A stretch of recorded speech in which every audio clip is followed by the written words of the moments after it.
Everything the McLaren F1 gave you from a driving experience point of view has been taken to a new level. With T50, we have rewritten the supercar rulebook.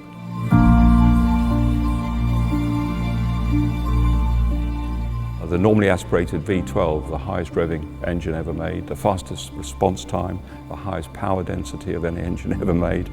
The manual gearbox is the lightest supercar gearbox on the planet, and it will have the best gear change. The car at 980 kilos is about half a ton lighter than the average supercar.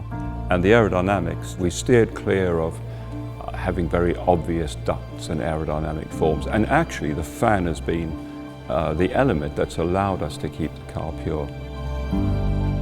The interior of the T50 is absolutely even more focused than the F1. The feel of the switches, the haptics, everything is machined from solid. The whole experience of not just sitting in the center, but the way the layout is all around you and driver focused. We've just taken this to a completely new level for high-speed cars. When we designed the T50, we were absolutely focused on driving perfection. Everything we put into the design was to ensure the greatest driving experience. This is the ultimate analog supercar.